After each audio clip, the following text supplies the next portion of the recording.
할렐루야, 하늘소망교회 오석규 목사입니다. 오늘 이 방언에 대한 오해와 진실 첫 번째 말씀을 드리려고 합니다. 왜 방언에 대해 좋게 생각하는 성도들과 좋지 않게 생각하는 성도들이 있을까요? 그것은 새 방언과 천사의 언어의 차이와 개념을 잘 이해하지 못하고 방언을 사용하고 있기 때문입니다. 방언은 헬라어로 글로사로 성경에는 두 가지 의미로 기록되어 있는데 새 방언과 천사의 언어입니다. 이 중에 새 방언의 의미는 외국어를 말합니다. 새 방언에 대한 성경의 말씀은 마가복음 16장 17절에 나옵니다. 마가복음 16장 17절의 말씀입니다.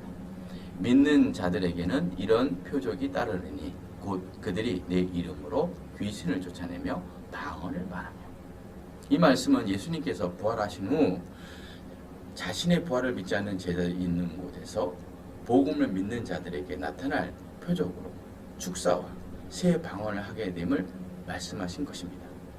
이 중에 먼저 복음 전파 시 이를 방해하는 악한 세력들을 능히 예수 그리스도의 이름으로 물리칠 수 있음을 믿는 자들에게 귀신을 쫓아내는 약속의 말씀으로 하신 겁니다.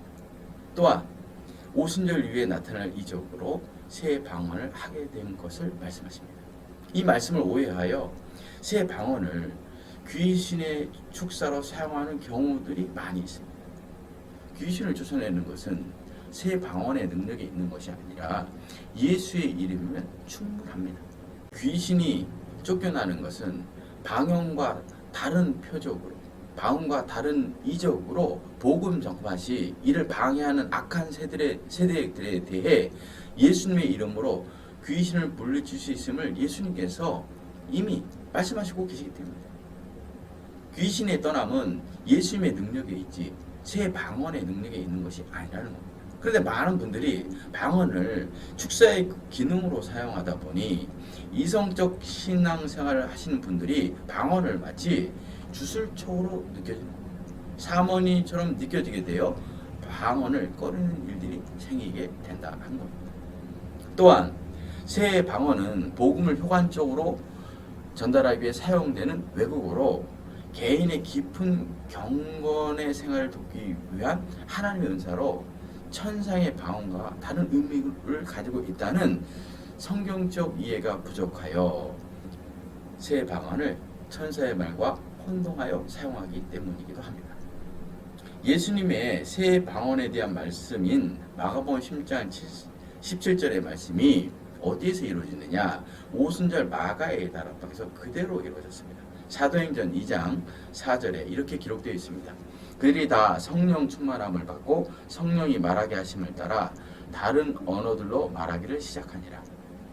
여기에 다른 언어가 나오는데 예수님께서 제자들에게 하신 그 말씀 새 방언으로 갈릴리 제자들은 당시 히브리어와 아람어가 섞인 좀 촌스러운 말들, 억양이 독특한 말들을 사용했습니다.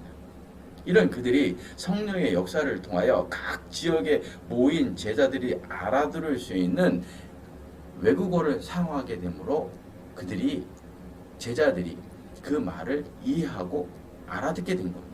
그래서 사도행전 2장 8절에 이렇게 기록하고 있습니다. 우리 각 사람이 난곡 방언으로 듣게 된 것이 어찌 됨이냐. 여기서 우리 각 사람이 난곡 방언으로 라는 말이 나오는데 이 말을 직역하면 이런 말입니다. 우리 태어난 곳에 우리 자신의 방언으로. 무슨 말입니까?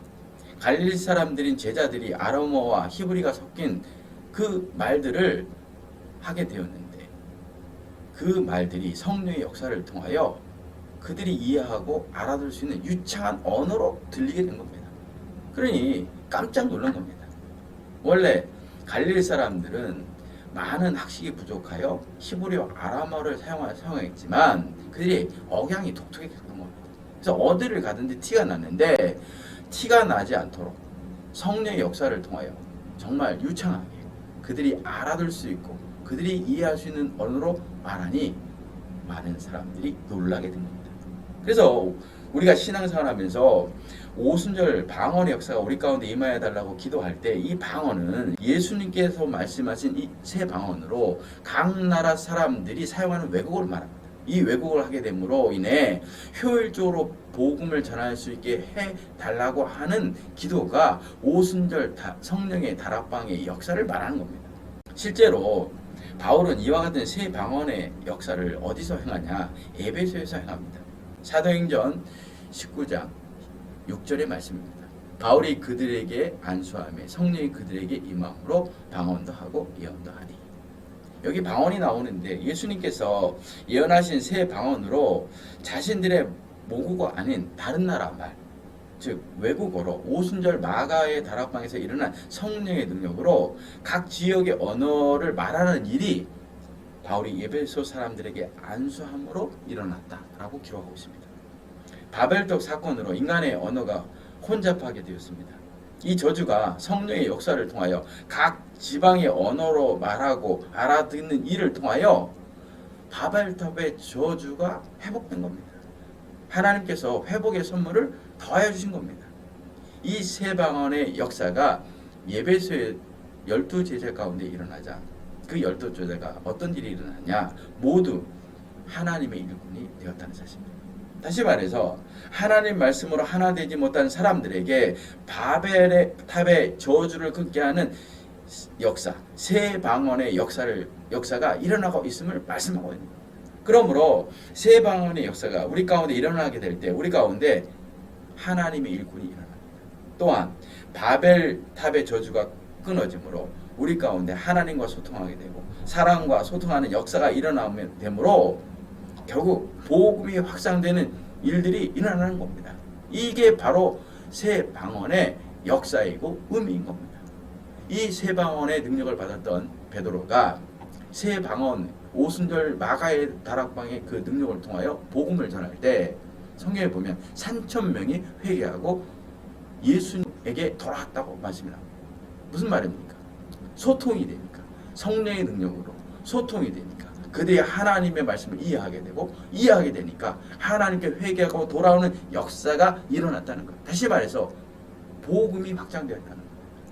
이게 바로 새 방언의 의미인 겁니다. 그런데 이 새 방언의 성경적 의미와 개념을 잘못 이해하여 새 방언을 귀신 축사로 사용하며 또 새 방언을 우리 이성으로 이해하지 못하는 천상의 언어의 개념과 혼동하여 사용하게 된다면 사람들이 방언의 은사에 대해서 오해가 생기게 되고 오해가 생겨 하나님 백성 전체가 삼아야 될 은사가 제한적 성도들이 추구하는 은사가 되어 버리기도 한다는 겁니다. 이 사실을 우리가 잘 염두에 두고 새 방언을 사용하면 우리 가운데 성령의 역사를 통하여 구원의 확신이 들게 되므로 하나님의 일꾼이 일어나게 될 것이고 또한 방언을 통한 성령의 임재를 이방인들이 보고 성령의 역사를 그들도 인지하여 복음을 받아들여 복음이 확장되는 일이 있을 거라는 겁니다. 다시 한번 정리하면 새 방언은 외국어로 오순절 마가의 성령의 역사로 일어났고 이 성령의 역사로 서로 이해할 수 있는 말을 하고 듣게 됨을 말하는 것으로 하나님과 소통, 사랑과 소통을 하게 되므로 하나님의 백성이 일어나고 복음이 확장되는 은사로 사용되고 있음을 우리가 절대로 잊어서는 안 된다는 겁니다. 그때 방언에 대한 새 방언에 대한 오해가 없을 것이고 하나님께 원하시는 바른 하나님의 은사로 이 땅에 우리 가운데 사용되게 될 것입니다. 다음 편에서는 방언의 두 번째 의미인 천사의 말, 천사의 말에 대한 그 오해와 진실에 대해서 살펴보도록 하겠습니다. 할렐루야. 다음 편에 만납시다.